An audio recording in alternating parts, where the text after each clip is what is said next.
Like, what's the point of doing it if you don't want to be the best? Like, why waste your time if you just want to be another guy in the sport? I always had like dreams of being a world champion. I always kind of expected it because I worked for it and visualised it, and every day I thought about it. And today's interview is with UFC fighter Arnold Allen. I'm really excited to share this one. Anyone who's been following the channel for a long time knows how big of a fan we are of the UFC. So this was an exciting interview for us. This interview is sponsored by Mulliganbrothers.com. If you head there, you can now buy the hardest worker in the room t-shirts. And that support that you guys have been giving us has made this possible. It means we can fly our film crew around the world to film these mini documentaries and do these interviews. So thank you very much. The support is amazing. And let's jump into the interview. Let's hear what Arnold has to say. So for people who don't know, just introduce yourself and what you do. My name's Arnold Allen and I'm a UFC fighter. We have quite a large American audience, so when you describe where you grew up, which is what I'm going to ask you now, describe it as if you describe it to like somebody who's never stepped out of New York City. Okay, yeah. So I grew up in a little village with a load of old ladies and not a lot going on, to be honest. The majority of the population is old ladies, so there's not a lot going on there where I'm from. But it's a lovely little village. What's it called? Trimley St. Martin. Yeah. Small place? Yeah, it's growing now. Everything's growing, but yeah, it's like a kind of place, like, you go on a run in the morning, you say hi to everyone, because everyone knows everyone, sort of thing. Everyone knows everyone's business, and yeah, you sort of recognise everyone when you go for a walk. And yeah, really small place. So you was there's the fighter kind of thing in the village, is that right? Yeah, I think people there would I think people now know what I do, but I think they thought I was a boxer for like most of my life. They would say I was, and then they start calling it a cage fighter. They didn't know what the UFC was, so I was a cage fighter guy. Yeah, I don't think most people know what it is around there. So definitely have to cover this just because we're doing the documentary with the Mulligan Brothers. Yeah. So sports-wise, how did you work yourself through the different sports, and then also if you could mention like your dad involvement with strongman as well. It's quite interesting, I guess, to some of our viewers. Yeah, I started out naturally like playing football. Everyone played football in this country, and I realised I was no good at it. And then my dad at the time when I was playing football, he was a strongman, and me and my brother were going to events like every other week, watching him pull trucks and lift these crazy weights, and I thought it was really cool at first, and then I kind of just got bored of going to all these events. And me and my brother were kind of the same way, and my brother was like, I'm never getting into strongman, I'm never doing that, it's so rubbish. Now he's competing in strongman. And then my dad went into mixed martial arts, like after, I think it was kind of like a health thing. Like he wanted to lose weight, he wanted to sort of get fitter, but he wanted like a goal to chase, because obviously being big strong man sort of, it's not the healthiest thing, and especially when he's 5'9" and he's 20 stone or whatever, it's not the best. So he dropped a load of weight and he started fighting, and same thing then, I kind of thought, this is rubbish, I don't want to do that ever, like my dad does that, that's not cool. So in my head I wanted to do the opposite, and the opposite was boxing.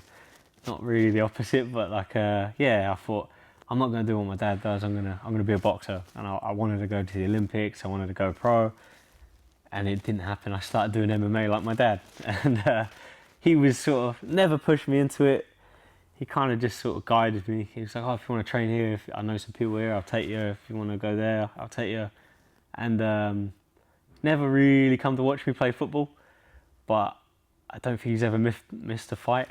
He's come to every fight, so yeah, I think it's a driving factor, like knowing he's sort of interested, and maybe in a way like I want to like win the UFC title, to do something maybe he wishes he could have done, and sort of give him the belt, sort of thing. So the early days when you said like you was doing boxing and you wanted to do Olympic, how did you have a mindset to sort of achieve the really high level? I just think through training with my dad, and like even my brother when we trained as kids and stuff, just so competitive, and I always sort of had the idea, like, what's the point of doing it if you don't want to be the best? Like, why waste your time if you just want to be another guy in the sport?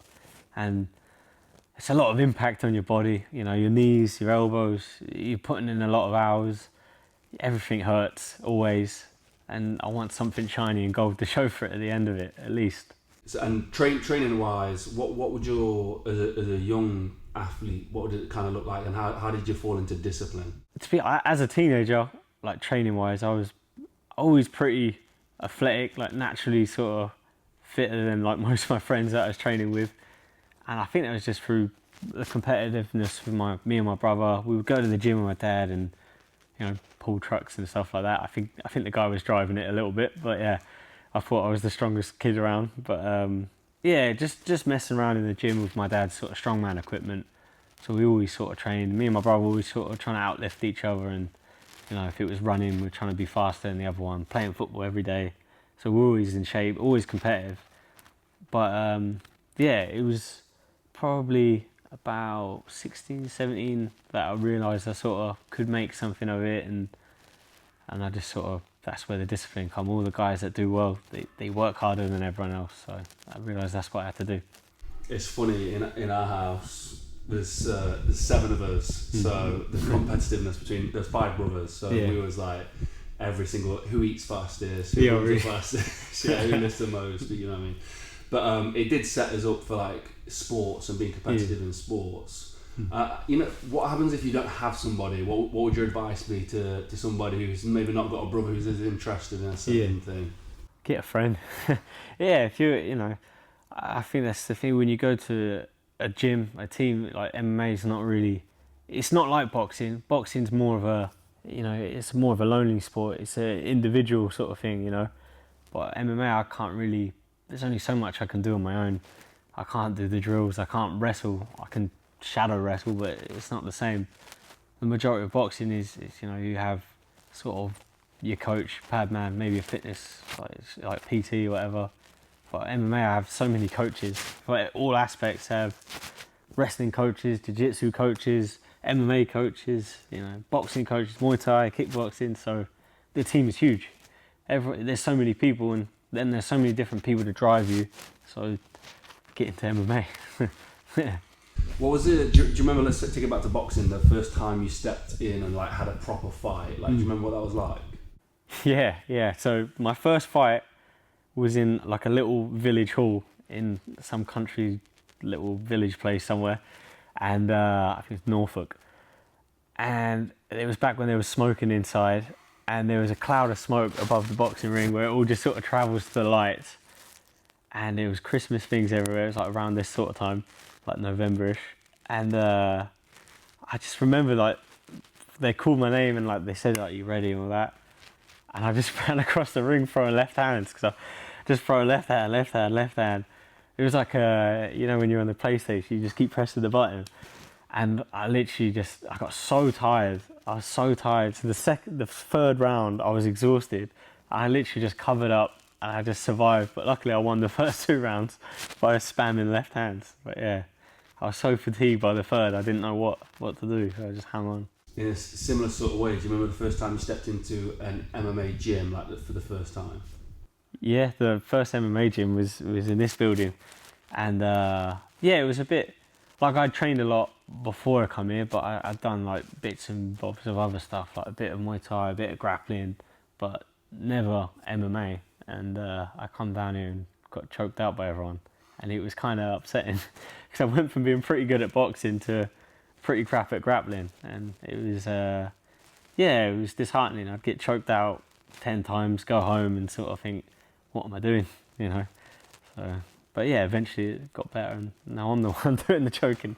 So it's a good perspective to have coming from yourself about the first time going down to a gym, because I bet there's a lot of people who would like to go down, but they're worried about looking silly or being embarrassed, especially with men. Like, you know, the ego comes into it. We're a little bit worried about looking like an idiot. Yeah. What's your advice to those guys? Yeah, I get asked a lot, like by young guys, sort of where to train, or like, is it okay to come down? Like, yeah, just come train. You know, there's no ego. I mean, there are some people that have an ego, but very rare in MMA gyms, because I think everyone gets humbled at some point. And where there's so many disciplines, you can't be the best at all of them. You know, if you're focusing on your striking, your grappling's going to be a little bit poorer, and vice versa. So you get a really good striker comes to spar, he might smash everyone. The next day he comes to roll and everyone taps him out. So there's always a good balance with it. So yeah. Do you remember the first time you kind of thought to yourself, I love this. This is for me. Yeah, it just kind of always. I even enjoyed like the learning, even when I was sort of getting submitted 5 times, 6 times a day or session or whatever. I kind of enjoyed like the learning of it, because I noticed like quickly that it was getting less and less and less. I was like, the guys that were sort of smashing me and I was sort of nowhere near ever tapping them out or taking them down or whatever.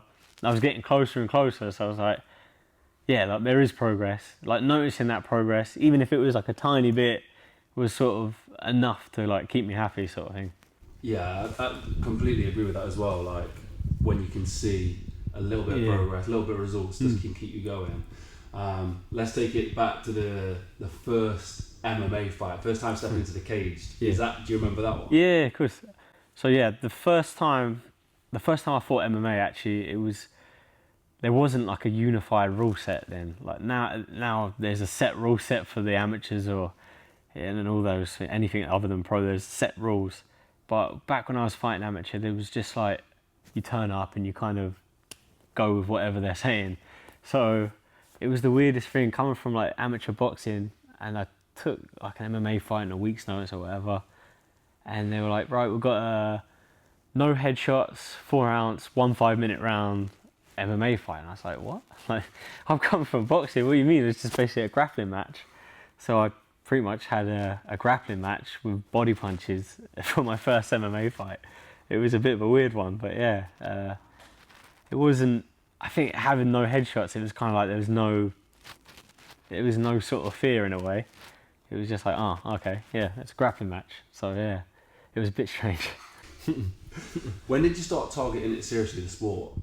So I was probably about 16 years old. I started sort of taking it serious. I had a few amateur fights. I had my boxing. I stopped boxing at that point, but I was still training, and it was still, the goal was to be a pro fighter at that point. Like I knew I wanted to be a pro fighter, and actually, I got kicked out of school pretty young, just for nothing serious, just being like annoying. I think I was just annoying, and my dad said, like, you can do whatever you want, but you have to work hard at it. And I was like, okay, well, I don't like working, so I want to fight. And that was kind of when I realised that that's what I want to do, and that's what I'm gonna do. And yeah, it's going alright so far. Yeah, I mean, not a bad mindset to have. So at what point did you go from I want to be pro to I want to be world champion, like we just discussed before? Yeah, well, I always had like dreams of being a world champion, and then I seen people around me that like got to the UFC before I was even pro, like around this gym that had come to train, and I was like, oh, so it can be done, can get to the UFC. And then when I was 18, I had my pro debut, and pretty much before that, that's the goal, I wanted to be world champion. As soon as my manager and coach sort of said, oh, do you want this fight? I think it was 2012, I think it was, my pro debut, and I was like, yeah, that's it, I'm going to be world champion, I'm chasing the dream. So yeah, so a long time. What was your route into pros? So I fought amateur. I won a few amateur titles, sort of regionally around I think one in Brighton on a show, amateur one in Norwich, and then I just got offered a pro fight against a really good sort of prospect. He went on to be Cage Warriors champion. The guy's he's a machine, to be fair. He's got a lot of nasty knockouts on his record, and they offered me the fight, and sort of, I think everyone thought I was going to get killed, and cause I look about 12 now. I'm 10 years older than I am then, but yeah, everyone sort of had the idea that they would sort of throw me to the lions, and my team were all pretty confident. I'm like, well, as long as my team are confident, I'll take it and I'll win it. And yeah, we got the win, got a knockout win, and it's going well. Yeah, and then it was straight into, so first thing I asked Jay Haggerty about when he got the call from One Championship. What was the call from UFC like? How did that happen? Do you remember the moment again, like where you were? Yeah. So with the, because at that point, so I was fighting on Cage Warriors for a while, but they had like I don't know what happened. They were out for like 2 years basically, and I was contracted to them, and I didn't fight for a while, and I was sort of begging everyone for a fight, trying to get something, and they had a couple of pullouts, and I was like, I'll take it. They tried to make it happen, but it was too short notice to get a visa in the US, so I was like, okay, cool. And then I won a fight. I won a British title in Newcastle against a tough guy on a different show, and it was the weight above. It was sort of, I think it was a week's notice as well, and that kind of, I stopped the guy. I don't think he'd ever been stopped before, and and the same thing, another opportunity. I just said, if there's any pullouts, I'll take it. If anyone pulls out my weight, I'll take it. And I've written it down in my little sort of my dream list thing, like this is going to be when I make my debut and all that. And my plan was, if it doesn't work out and I'm not in the UFC by 21, I'm gonna get a job and get a normal job and put MMA as like a hobby. But fortunately, they signed me when I was 21, and I wrote it down. I was gonna win my debut when I'm 21, get a finishing bonus, and yeah, that was it. And I did both. Yeah, so I got a win bonus and got a win on my debut at 21. Yeah. What's that like? Debut, stepping out. I mean, I guess you'd fought in front of people before, but obviously UFC canvas. What's it like? Yeah, so I think the most people I fought in front of was about 1,000 people maybe. I fought in some bigger shows, but nothing compared. And then week's notice, they called me. Oh, we've got this guy. There's been a pullout. I was like, yep, let's take it. And the week just sort of flew by. Really, it's almost like it didn't happen. But we come out. I fought in Germany against a guy fighting from Germany. I got booed. Everyone's sort of shouting things at me, saying, I think people were saying you're going to die, all this, grab me and all not. And I was just like, this is it. This is the big time. This is what happens. There was 20,000 people sort of booing me and shouting names at me and all sorts. Good thing they talk in German. I didn't know what they were saying, but I knew it weren't nice. But it was sort of, I kind of took it in my stride. It sort of felt good. It was nice to have that many people there watching a fight, even if they wanted to see me lose. So, yeah, and it worked out. So, what's that like from, obviously, like, I talked about visualization of the belt before. Yeah. I don't know if before that you was manifesting, like, being in like part of the UFC. Yeah. You know, the people who were around, those, like, the athletes you might have looked up to. Like, what was it like jumping into that world? Yeah, it's kind of, I don't know if it sounds cocky, but it was kind of, I always kind of expected it because I worked for it and visualized it, and you know, every day I thought about it, and it just felt normal in a way. It just felt like, yep, this is where I'm meant to be, and not in a cocky way, but it was kind of, I thought about it so much, as if I've seen it so much, I felt like I'd lived that already, so I felt like I was already there, and so when I was there, it was like, yeah, about time, you know, what took them so long, sort of thing. But yeah, I didn't realise I was still a bit immature, 21, sort of maybe not ready for the big dogs just yet. But fortunately, through injuries and stuff, it slowed me down, and I've had a slow progression, and you know, it's worked out. I've heard that before. Like people talk about visualization, like when they eventually get there, it's like this is it kind of was supposed to be. It's like I've already been here. It's I've put that much work into it. I've seen it and believed it was going to happen. And saying that, I'm still interested. Was there a point where there was a pinch me moment, like someone came up to you, or you know, you was in a meeting or whatever it was? Was there a pinch me moment for yourself? No, the weirdest. So, yeah, I guess a little bit was when we went for my debut in Berlin. Forrest Griffin was there at the time doing like a meet and greet, and I just sort of like, I seen him on TV. I always watched his fights and stuff, and I thought, oh, gee, like Forrest Griffin's here, like that's cool. And then he come said hi and everything. I'm like, this is weird. Forrest Griffin's come over chatting with me. And that's strange. And so that was probably it, to be honest. But not really anything other than that, I don't think. Yeah. Is there a moment for yourself that's been like in the octagon that's been a bit like maybe that the biggest adversity? Like, do you remember that time? Yeah. So I fought a fight. So basically, I hadn't fought in a while because I had an injury, and I was out. And I'd kind of spent all my money basically.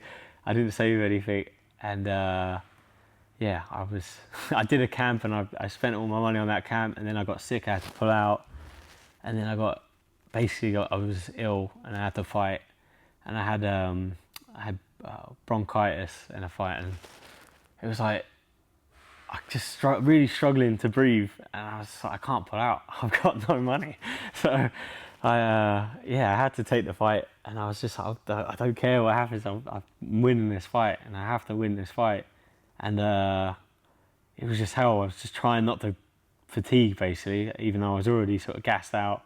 I think after 2 minutes of the first round, I started like dropping my hands like that, trying to not get hit, but my hands just wouldn't stay up. I kept getting taken down, and I was just like, all right, well, I'm just going to save my energy. And I think it was halfway through the last round, I managed to get a choke, and I won a bonus again, fortunately, which really helped because my bank was in the negatives. So yeah, that was really handy. Yeah. How do you keep going when like odds are stacked against you? Like there is the option of quitting. Yeah. Like, so what makes you keep going?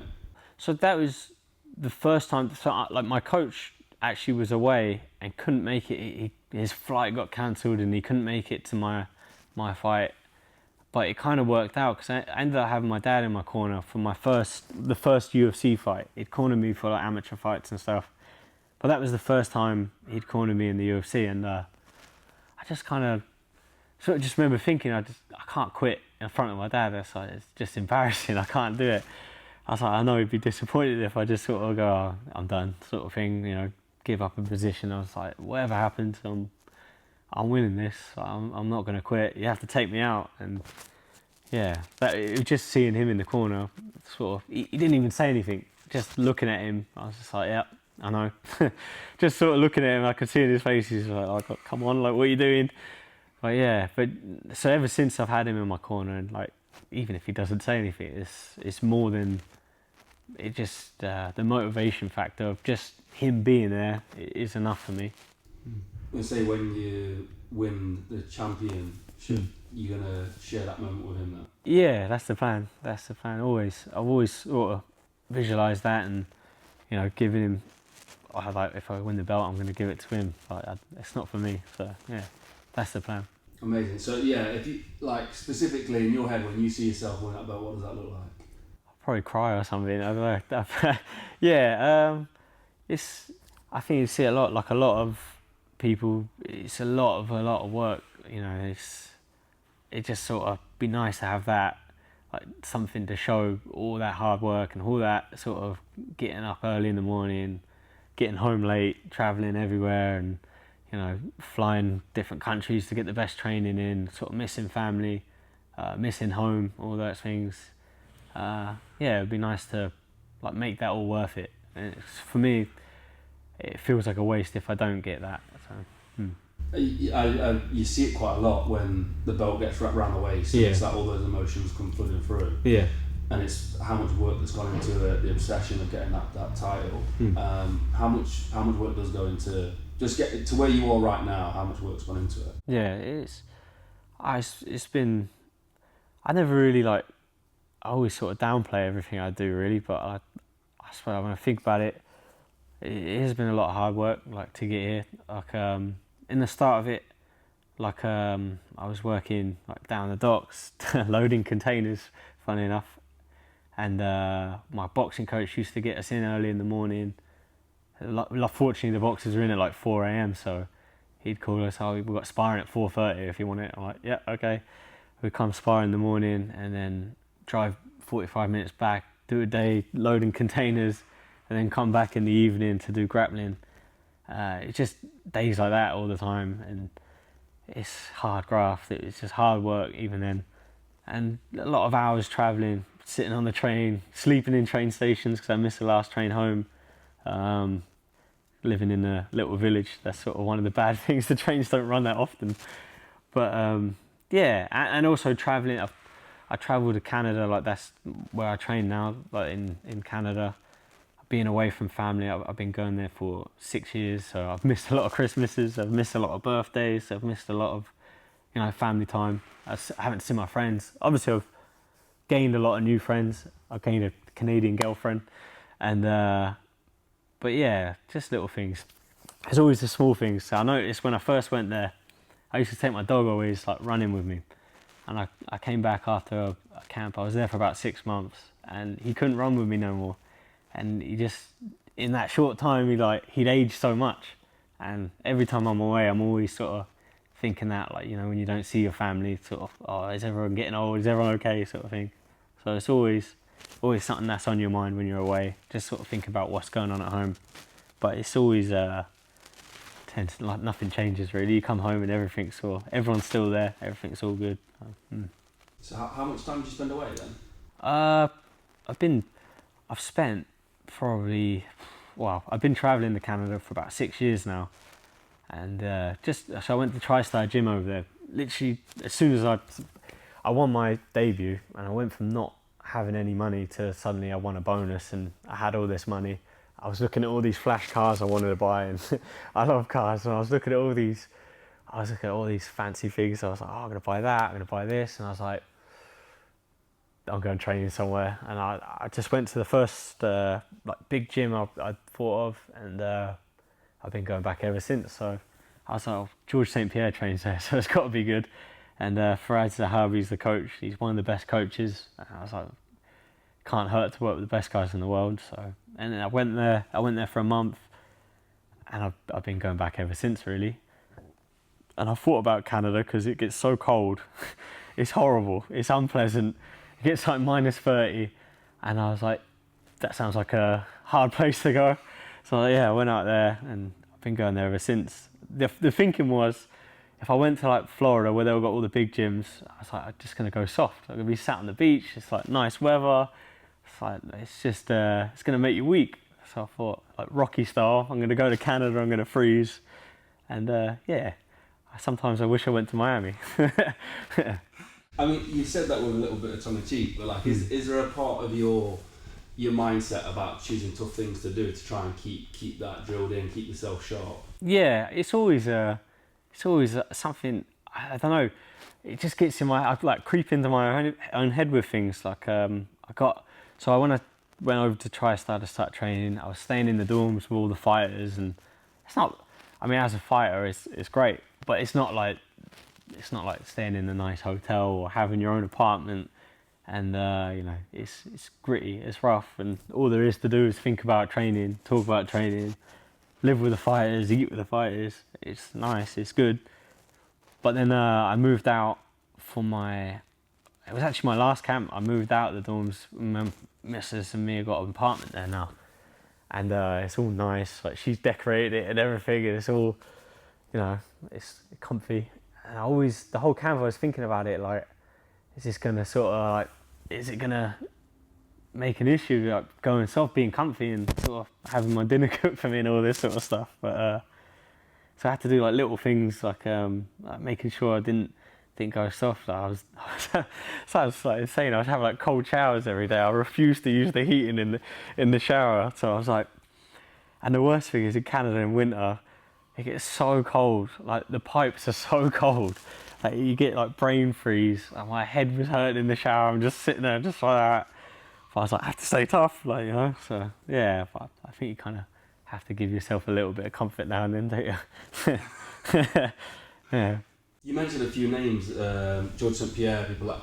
Was there somebody for you, or loads of people, I don't know if it's just one or two, but that you looked up to and aspired to be like, and who inspired you as coming through the ranks? Yeah, 100%. Like, as a kid, I used to use dodgy websites to watch George St. Pierre fight, and I'd stay up till 4 a.m. to watch his fights. And like watching the breakdowns, the documentaries they used to do, like the all access things they did before the fights.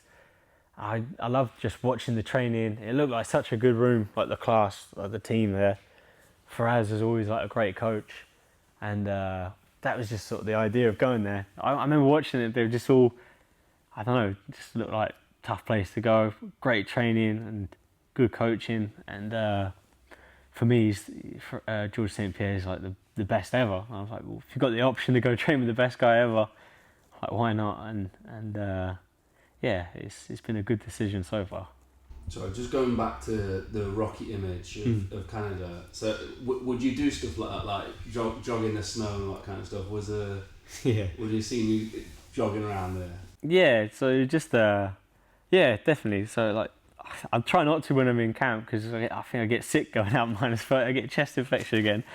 But yeah, it is just, it's in the winter. It's a tough place. I mean, compared to here, we complain about it getting cold, but I remember filling up I had an old Jeep out there. I remember filling it up, and it was like -40, and there was a blizzard. I was like, I think I'm gonna die filling my car up. It was the most brutal thing ever. So I've never complained about the weather here, to be honest, after that. So yeah, and little things like that, actually, that's the funniest thing. I've never bought a car with aircon. All my cars are crap. I've just got a load of old bangers, and every time I look at it, I'm like, oh, I could buy that. It's nice. I'm just like, yeah, it's too nice. It's too nice to get to go soft. So yeah, just stupid things. That's that's similar to, we bought a little house to run Mulliganbrothers out of a few years back. Luke's still there now, and Will, and the heating, probably the last year that it's been on. Yeah, only just, yeah. Yeah, so the heating's only just been put on now, like freezing cold, again, like cold water, cold showers and stuff. Put more layers on, that's what. That's it. That's what I bought a dressing gown for. Yeah. Yeah, but like, it's funny when heating becomes a luxury. I know, yeah. It's cool. Oh. Let's take it back to, make sure I've got everything with this. So your dad wouldn't come out to training in Canada, would he? Yeah. So it's like your whole family goes out there. Yeah, they come out. Yeah, they come visit. Yeah. Wow. So it's camp. So what does camp look like in Canada? So I was kind of on and off. I was there for a long time, like long period. Like I said, I got an apartment there. I got a place here. I rent it as well. But yeah, because with the fight schedule, it's kind of hard to predict when you're going to be fighting unless you're injured or just fought. So I would just be there sort of most of the time getting ready for a fight. Obviously now, like when I'm recovering from an injury, I know I'm not fighting anytime soon, so I'm staying home. And it's nice to see the family and all that, but I'm itching to get back out there, to get back to training.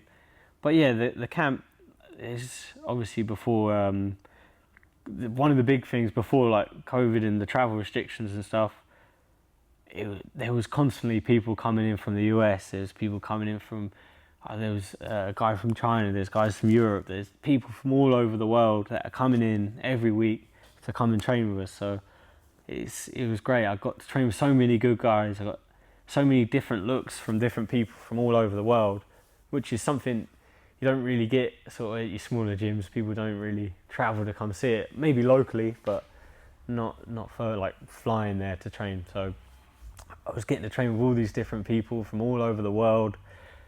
I was spoilt with training partners really, and it's kind of, it's the dream literally, so yeah. How would you describe yourself as a fighter?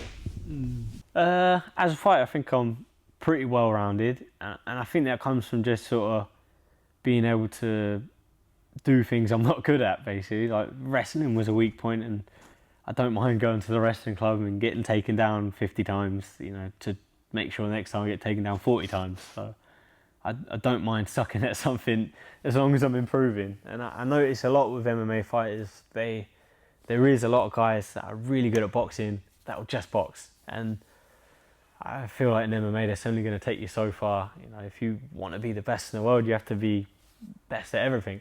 You know, if your grappling sucks, you have to fix it. And I think having the willingness to improve everything is something that I use a lot, you know, like, and that helps being well-rounded, because there are a lot of guys, they're like, oh, my jiu-jitsu's no good. They just won't come to jiu-jitsu class. They'll just do the striking class. So yeah, it's just that willingness to do the things I'm rubbish at, basically, I think. We spoke about discipline of your day, like the training and like what you're doing, but obviously as an athlete, so much more is going into that eating, stretching, recovery. Could you describe a day, including training as well, like what a true, like an in-depth look would look like as a UFC fighter? Yeah. So today Thursday. So I have this weird thing. Like whatever time I'm training, I have to get up an hour before training. At least an hour before, so I can eat and digest for an hour before training. So if I'm training at 7, I have to be up at 5 to eat for an hour, then travel to training. So today I boxed at 7, but my coach, if he says 7, he wants you there at 6:30, basically. He wants you ready and to go at 7. So I got up at 5, ate my breakfast, sort of scrolled through my phone for 10 minutes, drove 45 minutes to the gym for 6:30, and then I boxed until 8:30, so a couple hours boxing, and a bit of like fitness work after, and then I hung around, went for a coffee, and then you film the guys. We did a bit of wrestling, a bit of MMA technique on the wall, 11 till 12:30, I think, or 12. And then this evening, I'm gonna go back and do some grappling, a bit of jiu-jitsu with the jiu-jitsu guys closer to home, and that's a couple hour session, so 2 hours I think back there. Yeah, that's a Thursday. That's Thursdays. Yeah, I get a nap in there somewhere. Try. So yeah, it's a lot of work. I mean, does a lot of your job revolve around just the athlete side of things? Do you have to do anything else for like sponsors, social media, or anything like that, or is it mainly focused on athletes at the moment? For me. For yourself, yeah. I am sponsored with a couple of people. Like I've got obviously my protein sponsor me, and Scramble with the shorts. But I don't know, just sort of, yeah, like all the stuff is sort of from training. So if they want stuff, I just take pictures of training and try and share them up. And yeah, I'm not very good at that social media stuff. I did try and start a YouTube channel. It was more my missus, but it was more work than I thought. I was like, I don't know how to squeeze that in with my training. It's like, yeah, I did like a day in the life thing, and it was alright because I didn't do anything I don't do. It was just a normal training day. My missus came and followed me and filmed me, and but yeah, then I was like, well, I don't know what else to do because I don't want to go and do something that I don't do, and I can't just do a training day every week on YouTube. So yeah, I don't know. There is this thing at the moment, I think, in sports and well across the board, is that social media can be a big distraction. Yeah, it can draw people in. There's a lot of money involved in it. It can be a distraction. How important is it for you just to focus on the fighting and the sport? Yeah, that's at the end of the day, that's kind of the big help with this. That's the kind of the tough thing, isn't it? With the sponsors, they help me be able to train without sort of worrying about having to get a job and all that sort of stuff, and but at the same time I need to just sort of crack on and focus on the training. But out of camp it's fine. You got a little bit extra time.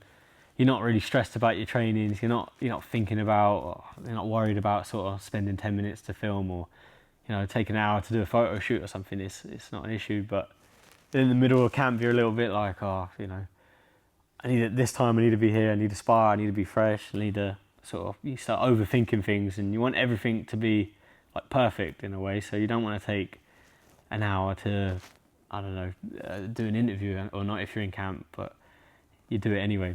But yeah, it's one of those ones, yeah. You spoke about visualization for the championship. Is there a point in time now where you've used visualization, you've thought of something that was going to happen, and then you've achieved it? And if there is, like, what was it like from the start, the first thought to the actual achievement? Yeah. Like I was saying earlier with my debut, my UFC debut, I visualized that for months before. Like I'd written it down. I woke up every morning. I spent 5 minutes thinking about it, and with my eyes closed, sat in the dark, visualizing it, and pretty much to a T, what I imagined, what I visualized came to fruition. And since then, that was kind of the biggest thing that had happened, that I visualized and sort of made happen with my mind, I guess. Or maybe it was more actually getting up and training and doing it and putting the work in, but I'm sure that helps too. No, definitely. I think some people, when they hear visualization, it's like this magic trick. Like I don't have to do anything. Give $1 million tomorrow. I'll wake up with it. But you know, the first time feeling it and realizing, oh shit, this works. Like, is that why you continue to do it for championship and everything? Yeah, it's a funny one, because when you get into like camp and you have a target, like you have a goal, it's so much easier to sort of visualize like what you're doing. Because you have an opponent, you have a name, you have a face, you know what he does. So it's easy for me to think and, you know, plan the game plan around that guy and visualize me beating him, like taking him sort of to his weaknesses, and you know, and but when you haven't got a fight and you just visualize the end goal, I guess that's what I do. I just sort of think about the end, because I'm not thinking about the next opponent. I'm just thinking about when I achieve my goals. But it's a funny one as well. So when I get a fight, say if it's 8 weeks notice, you get the name, you watch the guy, and I always sort of think of his positives, like all the good things, like, he's got a lot of knockouts, like big right hand, like, and I imagine like when I visualize, I see the bad things. I see like me messing up and getting caught, and you know, me falling into what he does and doing stupid crap. And then as training progresses and things like I start taking that away, like my visualizations get better. So every week that goes by, it's like I'm getting better and better and better.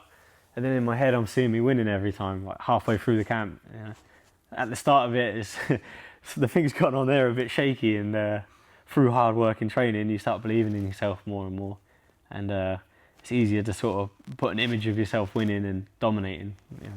Yeah, once you put that work in, I think one of the things is as well is like, it's talked about as a positive thing, visualization. But if you're, like you say, if you're always thinking he's choking me out or whatever it is, you could end up manifesting. Yeah, exactly. Yeah. Terrible situation. I think that's where the hard work and visualization is key. I think maybe if you're sort of sitting at home visualizing it, but they're not doing anything, it's probably not going to happen. But yeah, I think a combination of things, it works.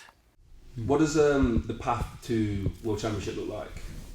So, I'm 8-0 in the UFC now. I'm currently ranked number 6, and I think I have the second longest win streak in the division. I think the champion has a longer one, I think. I just need a couple more wins over top competition. If I get them fights with guys ranked above me, I could beat a couple more of them, then I don't see why not. Like, why I wouldn't be in a title fight if I win the next 2, and especially if I win them in exciting fashion. I don't see no reason why not.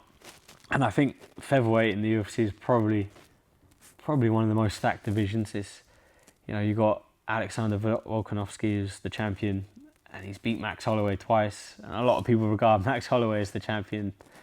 Max Holloway is a big hurdle to get to, and he's not even the champion. So it's the stacked division, but you get wins over guys like that, like you can't deny it. Have you got anything beyond that belt? Like, is there any ideas for yourself beyond that belt? Yeah, I never knew what, and I still don't know what, because I haven't thought that far ahead really. But I always thought about like giving back something after, like even in like, it's not, where I'm from is not rough by any stretch of the imagination, but it's there's not a lot going on there.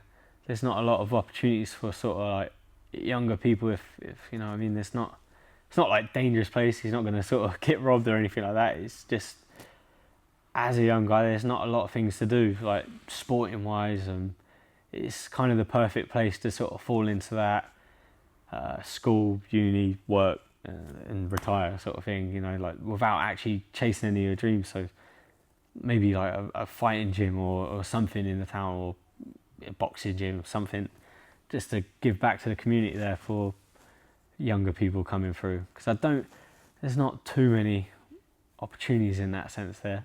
Yeah, it's literally a place people go to retire. So yeah. Best place to find your social media and that kind of stuff. Where's the best? We'll link it all down below. On Twitter and Instagram, it's Arnold BFA. Follow me.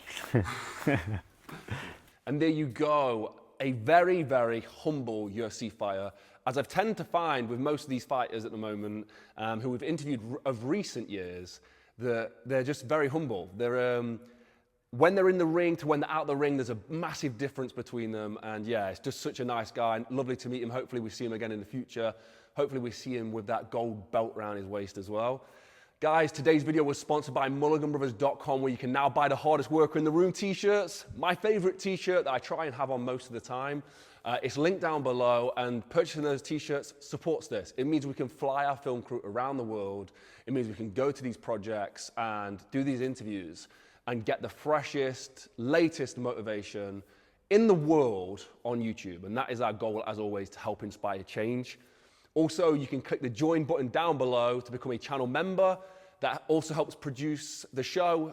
You can actually become a producer of the show with that.